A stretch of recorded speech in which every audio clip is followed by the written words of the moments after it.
Roughly 12 years ago, when I was in high school, me and a group of friends, not real ones, trespassed at an abandoned building in my town.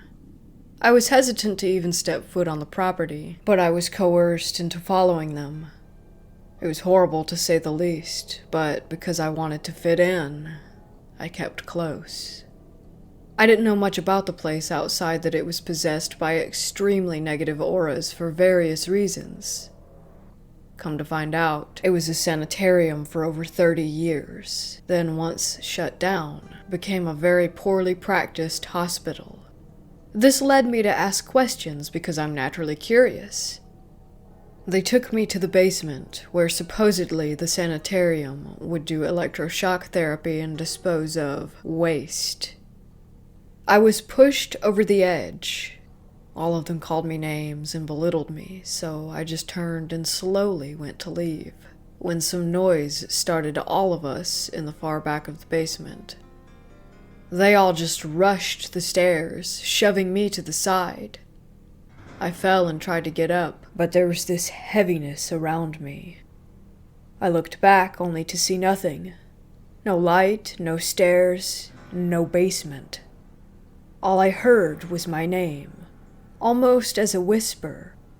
Stupidly, I responded, then saw what I honestly believed to be two yellow eyes. They looked despondent and almost longing. I picked myself up and ran out, still hearing my friends rushing to escape. Once I left, though, they all came flooding towards me, asking where the hell I had been. Saying that I had been gone for like 10 minutes at least. It was only a few seconds for me, though. Now that you have that part of the story, here's what's happening currently. I have been diagnosed with COVID and am not doing overly well with it.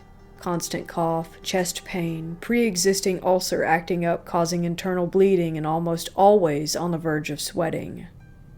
Nothing good has been coming from this.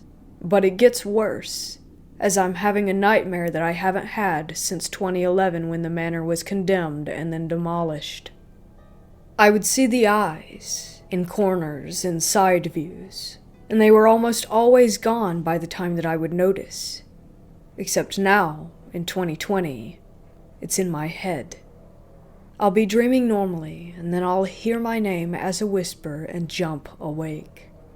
Each night for the past week, I've been hearing my name randomly in my apartment and in my dreams, but have started seeing those eyes again. I've talked to a few people about this, and some say that my spirit had been seen by something on the other side. Basically, I'm familiar with them, and they can find me now.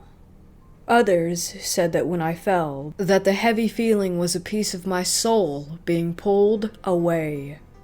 That's why when it was demolished, I saw the eyes and heard the voice again. Either way, with COVID happening and this happening at the same time, I just don't know.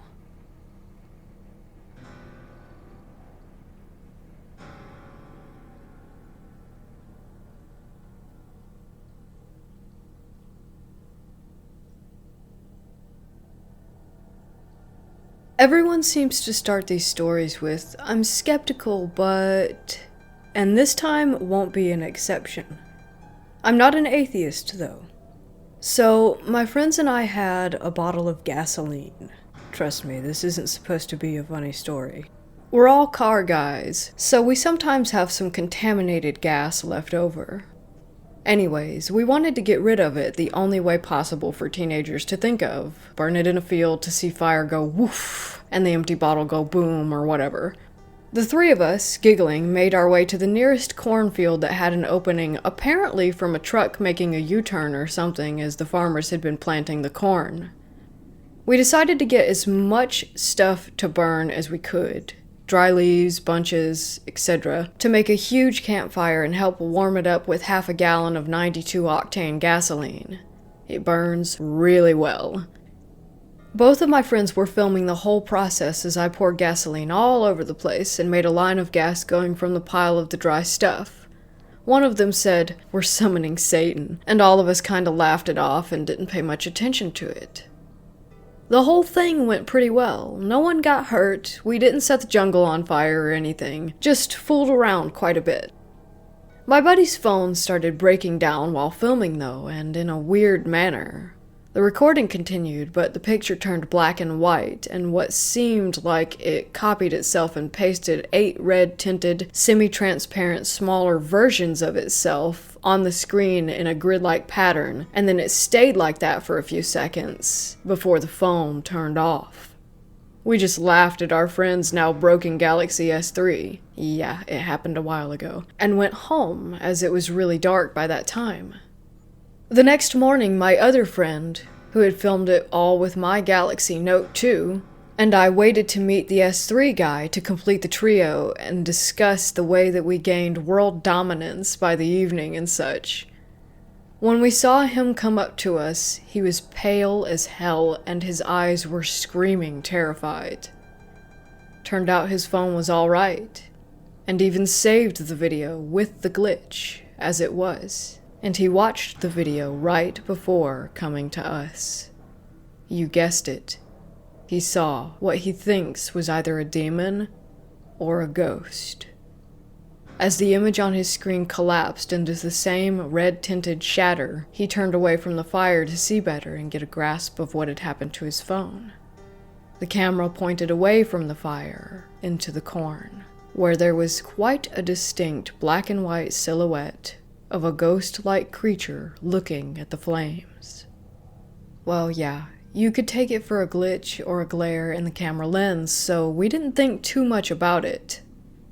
The creature, if it existed, which we doubted or sure as hell wanted to doubt, was standing right next to us as if it were a fourth friend just looking calmly at the fire with us. Then we decided to watch the video from my phone to make sure that it was just a glare. We wanted to be able to sleep tight with no worries, but we wished that we hadn't by the end, as there was yet another, this time a more distinct figure to be found. Just as this other friend pointed the camera the same way that the first guy did. A face was staring at us, with an evil smile. Just a face peeking out of the corn. No body, no nothing.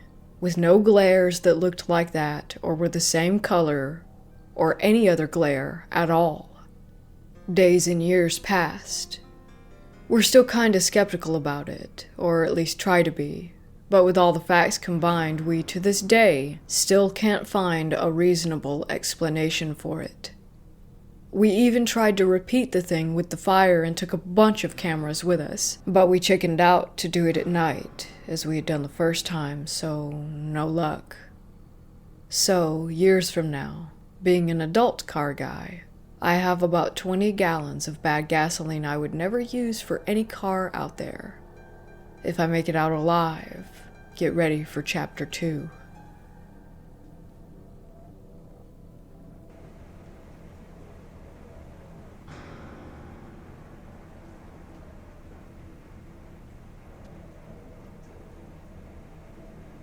This is 100% real, and frankly, one of the scariest things I've ever had happen while being engaged with the paranormal. My sister and I had gotten a Ouija board about a year prior to this, which is the summer of 2019, on July 4th. We had gotten the board around October of 2018 that previous year, and we had been playing with it in our house. Inside of our house are a variety of spirits. We've managed to make close friendships with a few of them.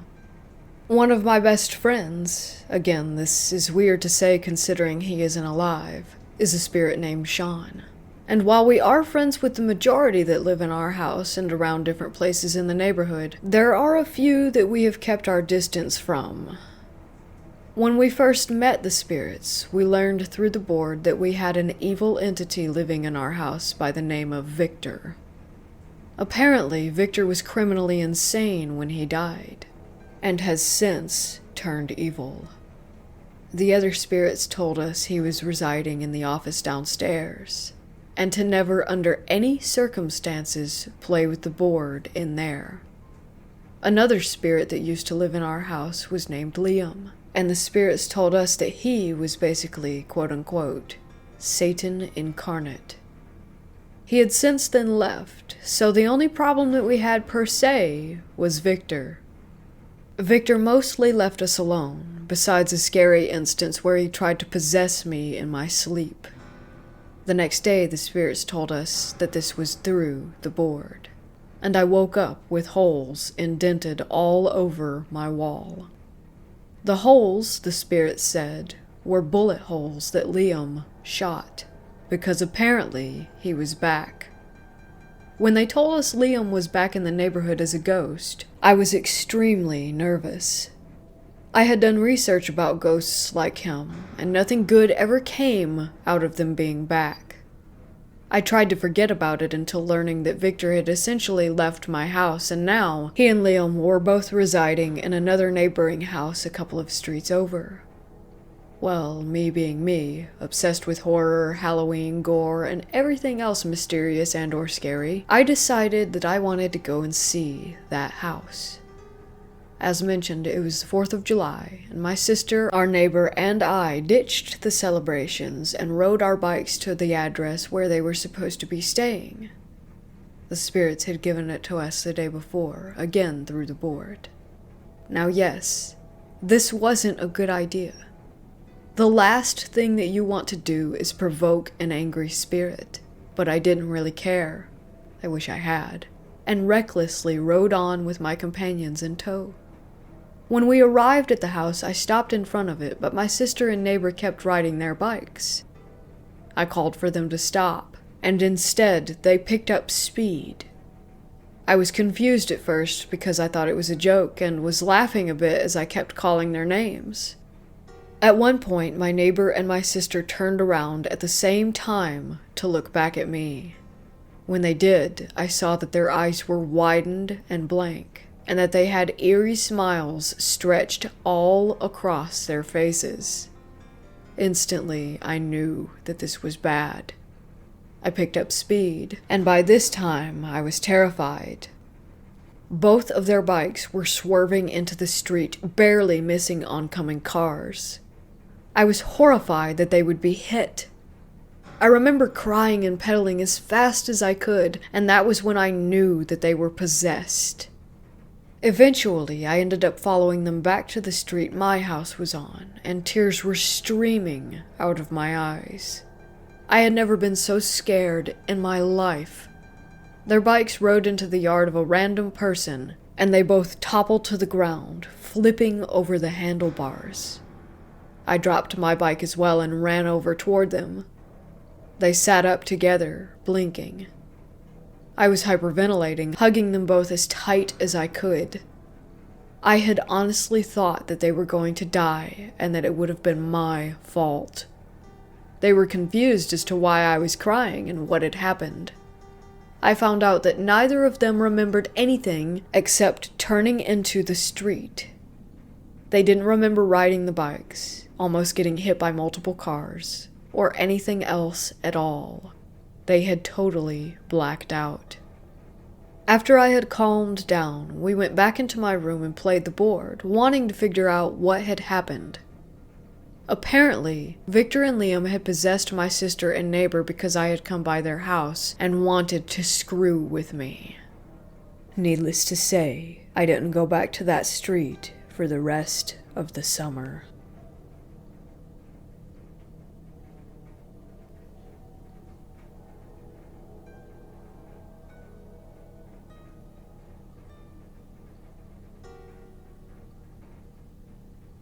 I used to live in an old farmhouse down in a much less populated area, which had always given me a feeling of something close to dread, whether I was alone in the house or not. More often than not, a chill would run down your spine in this house. For this story, only my little brother and my parents will be mentioned, my little brother of which had an imaginary friend. It had started on a rather cold and rainy day. I recall because my brothers and I had to play inside, so I decided to hang out with my little brother in his room, which was rather large with a built-in closet big enough for at least 2 people to sit in if they wanted to. On this day, I had asked to hang out with him. That's when he asked his friend if I could. He said yes, but his friend wanted to play a particular game. He wanted to play hide and seek. I didn't think much of it at the time, so I just agreed. My brother was first.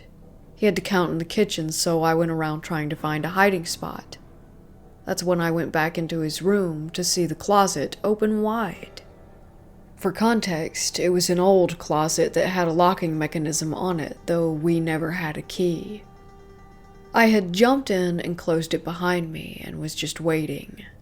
And I waited, and then waited some more. I felt like I was in there for over an hour at the time. I was just about to give up and tried to open the closet to get out, but nothing happened. I tried again and again, but it wouldn't budge.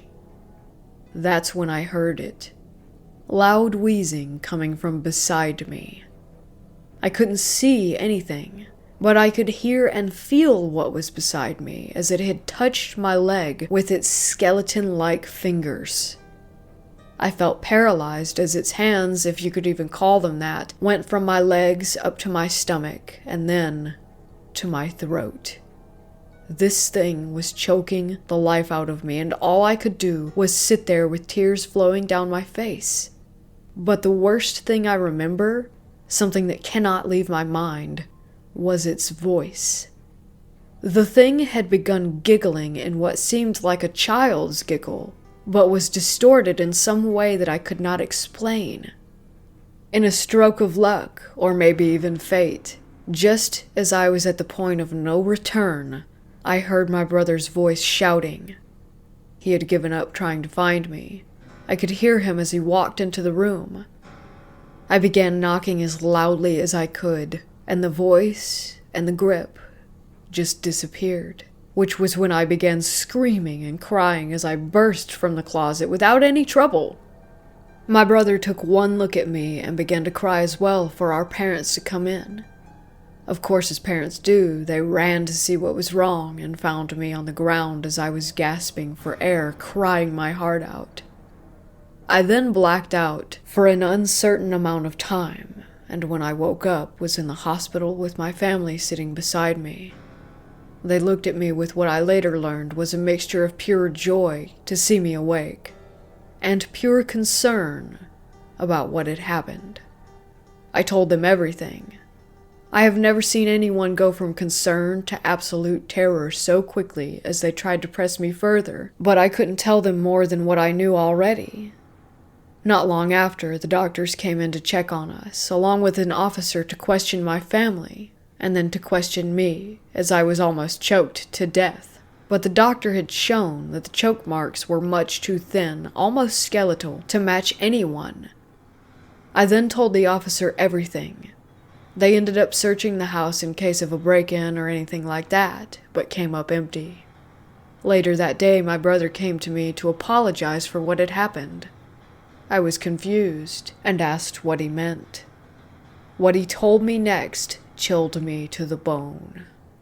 After I had agreed to play hide and seek, his friend said that he would help find me and would look in his room, which was why he didn't actually look there in the first place, but did come looking after he couldn't find me, which was when he found me in my condition.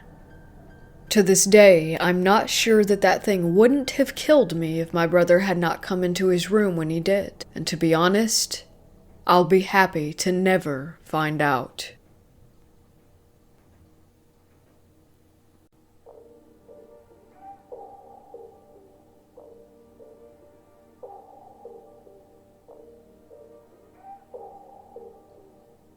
Alright, that's it for this video. What did you all think of these super creepy demonic encounter stories? As always, I love them all, but I won't lie, the one about being strangled in the closet freaked me out a little bit. And it could have been something else aside from a demon, like a disgruntled or angry spirit, of course, but it definitely seemed worthy of inclusion here, and I thought you'd all enjoy it.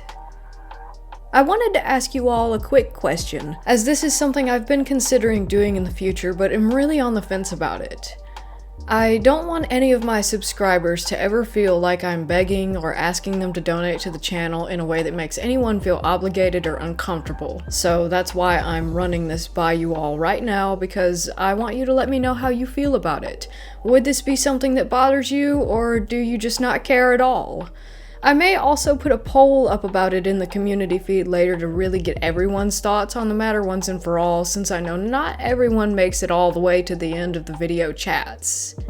Anyhow, what I'm considering is a fund sort of like the wine funds that I've seen on other creators' channels, except instead of it being a wine fund, this would be a pet fund. So basically, I noticed that you all really love my pet updates in the community feed, and I wanted to offer a way for those who would want to do so to help with our pet food and pet care needs.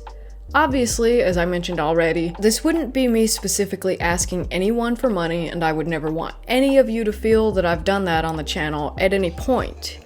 This would just be like a side option for those of you who love the pet updates and would want to see more and more of those adorable pics of the cats and our other animals, because we have a veritable zoo here at the house, everything from cats to frogs and snakes. It is full, believe me, to be able to donate toward only if you want to.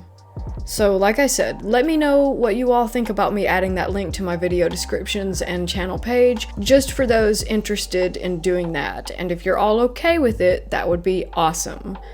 Now, don't forget that if you have your own horror story that you'd like featured here on the channel, whether it be true or an original horror fiction story that you've created that you'd like to share, all the contact links are available in the description, along with my Patreon link for anyone interested in pledging to show support and receive perks from there.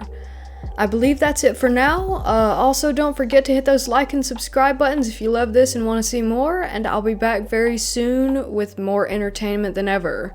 Until then, this is K.E. Goodwin here at Undead Storyteller, signing off.